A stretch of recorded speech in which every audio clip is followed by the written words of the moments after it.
Okay, this is a review of the normal distribution. So how do I recognize problems involving normal? Well, honestly, they're probably going to tell you. If included, we can expect to use the normal if they say normally distributed. So generally speaking, if they tell you it's normal, you're probably going to need to use the normal. And you probably should be writing this down. Now, it's possible that you're doing this. And it's also possible that you're going to be using a t distribution. But this is where you should probably start, is by writing that down, because it's extraordinarily powerful. All right, so make this note. This is really important. If you are asked to find a percent probability or area, in other words, if you're asked to find the app, if they say find the app, find the area, the percent, or the probability, you're going to use a normal CDF. Use Normcdf. All right. So if they ask you to find the app, use Normcdf. So the scores on an IQ test are normally distributed. Oh, there's my phrase with a mean of 100 and a standard deviation of 15. So I'm going to draw a picture. And they tell me mean is 100. And then what's the probability they have an IQ below 95? Well, 95 is less than. So I'm looking for the probability that X is less than 95. And they say I'm using a percentile rank. So since they're saying it's a percentile rank, I know I'm going to be using a Normcdf. So this is going to be a Normcdf when I get to the calculator, because they're asking me to find that. All right. So I want the probability that Z is less than 95 minus 100 over my standard deviation of 15. Because all I did was plug in my X, which was 95, my mean, which is 100, and my standard deviation of 15. So I'm going to go to the calculator, and it's going to go, okay, Normcdf. Well, I'm going to go from negative infinity, because that's where this goes to, that's my lower bound, to my upper bound, which in this case was 95. My mean is 100.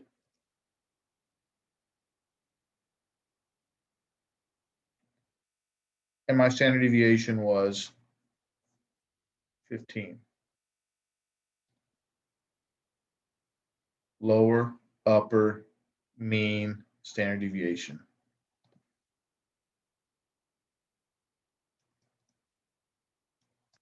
And I end up getting 0.3694. This right here, I highly recommend you draw a picture, because if you have a careless error and your picture is correct, they probably give you credit. This right here is your work shown, right? And so what I did, again, was second vars, Normcdf. We went to negative infinity, or negative 99999, upper bound 95, mean of 100, standard deviation of 15. So if they ask you to find the app, use the Normcdf. Confusion often is, when do we use the inverse norm? And that is if they give you the app. If they tell you it's normal, and they say, and they give you the app, then you're going to be using an inverse norm. So the scores on IQ tests are normally distributed with a mean of 100 standard deviation. What is the IQ score of someone who's at the 83rd percentile? So drawing this picture, once again, we have a mean of 100. 83% is going to go from negative infinity all the way up to, we have a shaded part of 0.83. And we have Z equals X minus mu over sigma. And I start plugging in. All right. But when I start plugging in, it's like, well, my mean is 100. My standard deviation is 15. And I'm missing two values. Well, one of the values I'm missing is my X, but I'm looking for that. That's the value I'm looking for. So can I do anything to calculate Z? Well, they gave me an app, so this is when I use inverse norm. Second quick. So second vars, inverse norm, area is 0.83, mean is 0, standard deviation of 1, because we're looking for a Z-score, and all Z-scores have a 0 and 1. I calculate this, and I end up getting 0.95416. You have to show this. Now, there are other ways to solve this problem than what I'm about to do, but you have to show this much. All right. And you don't even need to tell them that this came from the calculator. They know that it did. All right. So I'm going to solve by algebra times 15 plus 100 equals 114.31.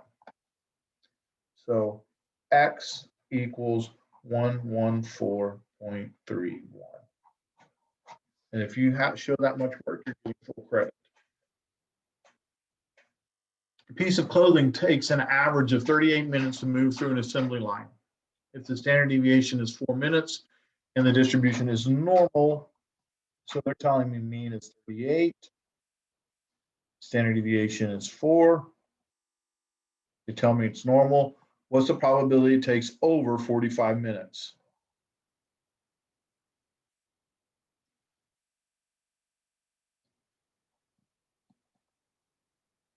And they're asking for probability. So they're asking for the app. So this is going to be a Normcdf.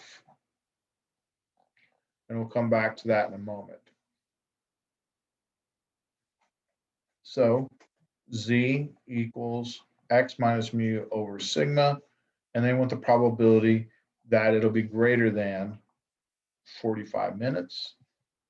So the probability that Z is greater than 45 minus 38 over standard deviation of 4.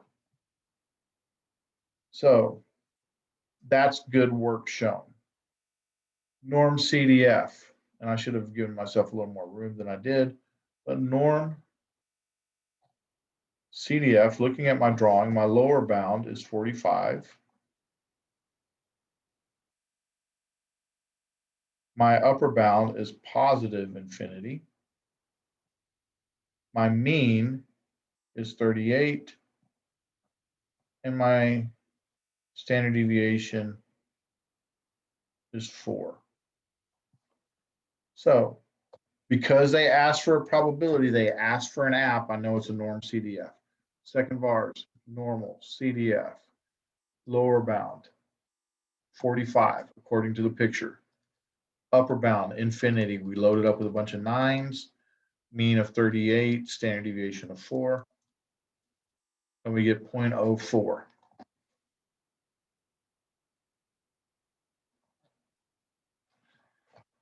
Work shown right there.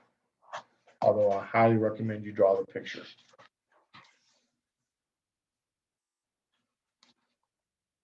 The average noise level in a bar is 36 decibels.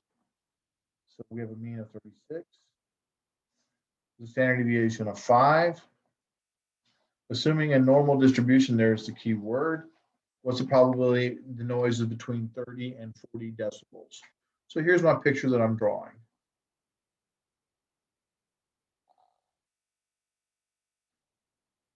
And 36 is here. And 30 and 40. So this one requires a lot of work because I'm going to have to do 40 first, and then I'm going to have to subtract out 30. But my probability statement is going to look like this. What's the probability that 30 is less than X is less than 40? Now, once again, they asked for probability. They asked for an app. If they ask for the app, it's going to be a Normcdf. All right, so it's going to be a Normcdf. But because I have two values, I'm going to have to show double the work. So I want the probability that Z is less than 40 minus 36 over 5 minus the probability that Z is less than 30 minus 36 over 5. That's work shown. Okay. Actuality, we're going to go norm CDF. The calculator part's very easy. The lower bound is 30. The upper bound is 40. The mean is 36. And the standard deviation is 5. So second vars, norm, CDF, lower bound, 30, upper bound, 40, mean, 36, standard deviation, 5. And we get 0.6730.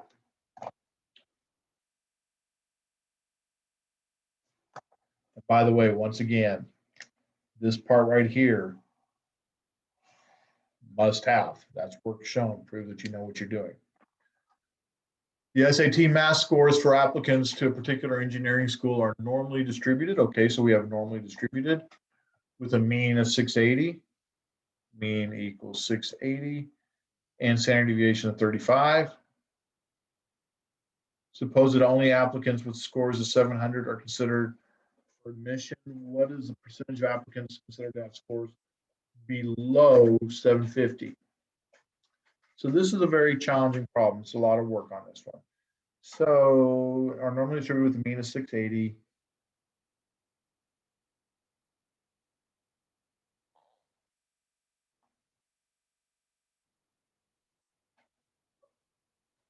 And they're only considering those with a 700.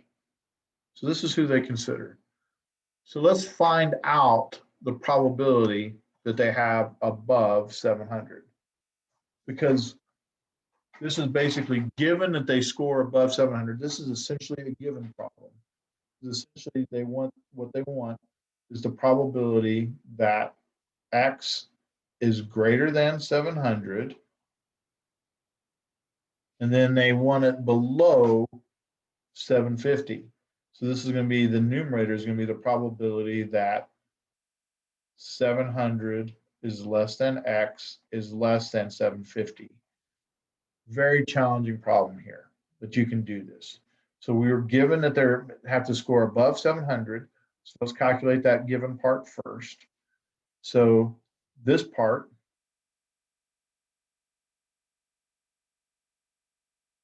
is the probability that Z is less than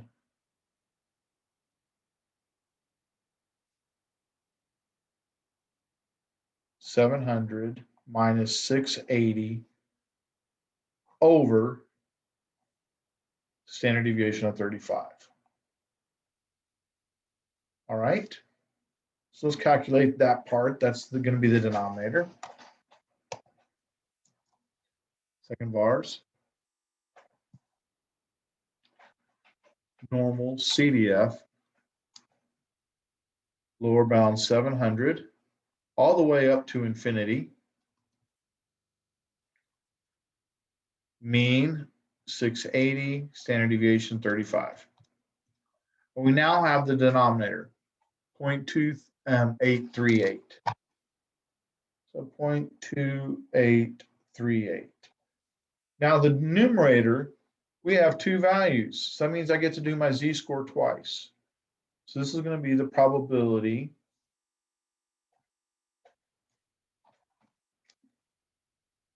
and we're no longer going to infinity because we went to infinity for the denominator, but for the numerator, we're only going to go to 750.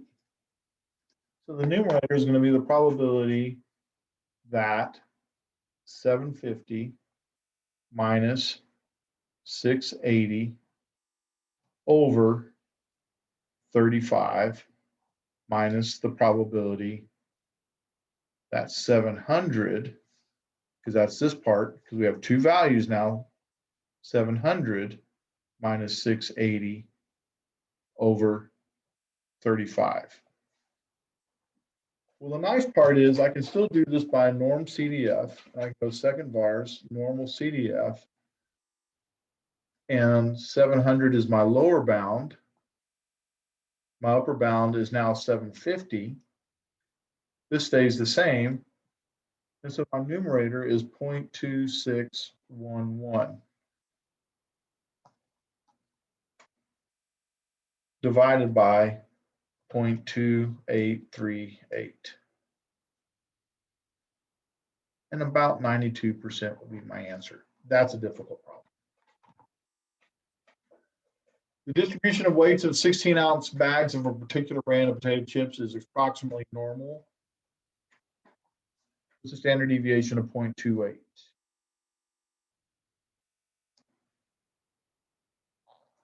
So they're telling me this is a 16-ounce bag with a standard deviation of 0.28. How does the weight of a bag at the 40th percentile?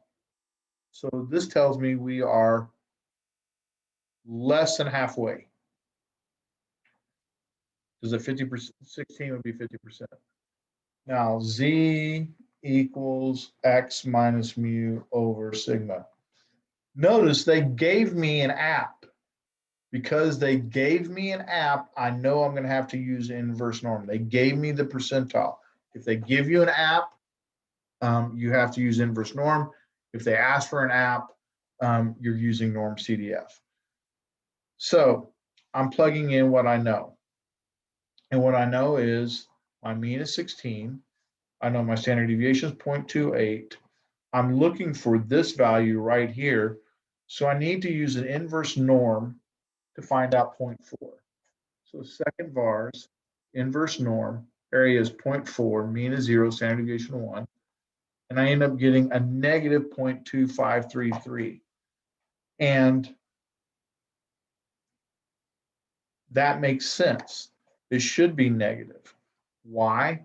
Because we're below halfway. All right, our z-score is below halfway. So I'm going to go ahead and solve that. Times 0.28 plus 16. And I end up getting 15.949. So X equals 15.949. A soft drink dispenser can be adjusted to deliver any number of ounces. If the machine is operating with a standard deviation in delivery equal to 0.3, what should be the mean setting so that a 12-ounce cup will overflow less than 1% of the time? All right, so first off, they tell us it's normal. That's good. And they also tell me my cup weighs 12 ounces and they want this area right here to be 0.01. And they're looking for the mean. We don't know what it is. Now, they give me a percent. They give me a percent. And if they give me an app, I'm going to have to use inverse norm. So let's put down what we do know. First off, they told me what should the mean be, so I don't know what that is. All right. They told me the standard deviation is 0.3. They told me the cup holds 12 ounces, so that's the max. And I need to do an inverse norm of this value, but I have to be really careful because the calculator works from left to right. So what I'm really interested in is this area shaded in blue, which is 0.99. In other words, 99% of the time, I don't want it to overflow. So second vars, inverse norm, 0.99. Mean is 0, standard deviation of 1, gets me a z-score. I get 2.326. Now hold on for just a moment. if I'd gotten a negative value, you should have said, hey, you know what, that's on the wrong side, and I could have made it just positive by symmetry. So let's solve this thing. 2.326 times 0.3 minus 12. And I end up getting a mean equal to 11.3 ounces. Now, does that make sense? Well, what happens if I had tried it with a negative? If I tried it with a negative, I'll do a second bar's inverse norm. I use the 0.01. I go, oh, times 0.3, and I subtract the 12 from it, and now I have 12.7 ounces. 12.7 ounces will overflow. So I can't do that. I have to be less than 12 ounces. So this makes sense. And this is work shown right here. They know that 2.326 comes from the calculator. Apples are grown in a certain orchard, have a weight that are normally distributed with a standard deviation of 2.2.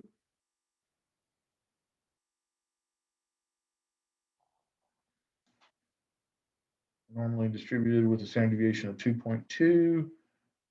What is the mean weight? So we're looking for the mean again.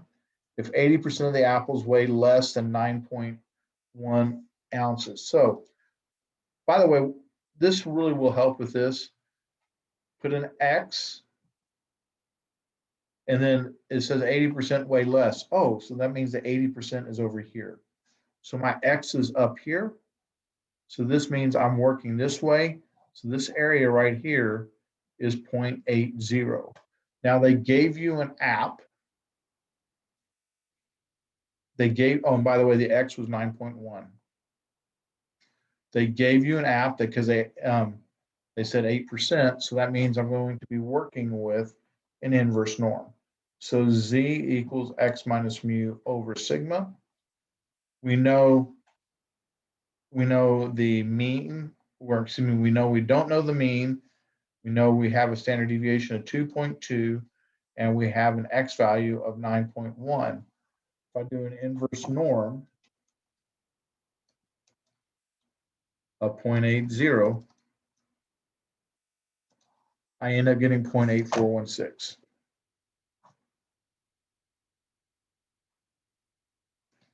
Solving by algebra times 2.2 minus 9.1. So I end up getting 7.24. Really, I get a negative 7.24 and a negative mean, so that's positive, equals 0.7248.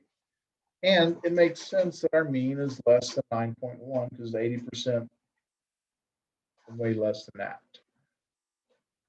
Last question. The longevity of people living in a certain locality has a standard deviation of 14. So standard deviation is 14. What is the mean longevity if 30% of the people live longer than 75 years? All right, so I'm going to write the X, and 75 is longer, so it's above. So that kind of tells me which way I need to be working from. They tell me a normal distribution. So we are mean.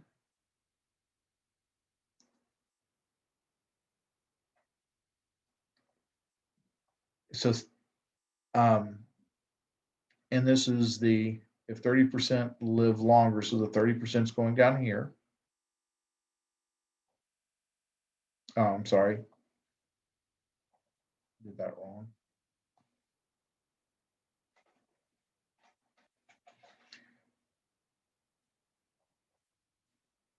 So this is 0.30. 30% live longer than that.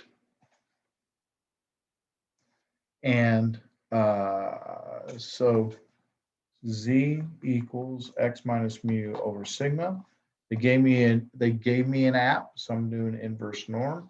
Now, once again, 30% live longer than 75 years, and I actually set that up a little bit confusing, and I apologize.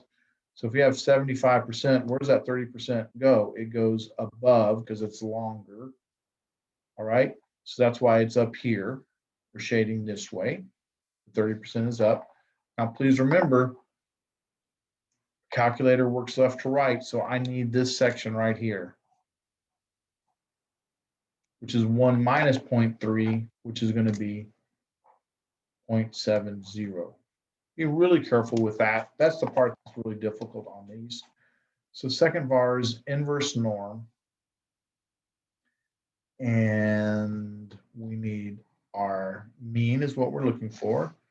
We know 75 is our x value. We know our standard deviation is 14. And we're about to do an inverse norm of 0.7. Second var's inverse norm, 0.7. And we get 0.5244. And I know that there's another way to solve this as opposed to algebra at this point, but you need to be able to set it up like this. This is your work shown, and this is how you get credit. Times 14 minus, this is 75.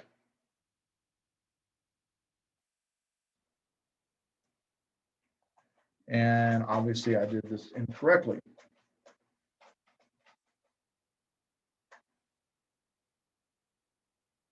I need to pause for just a moment because I need a value greater.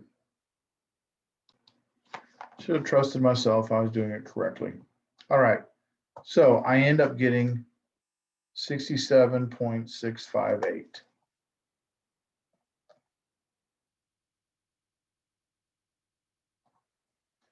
$67.658.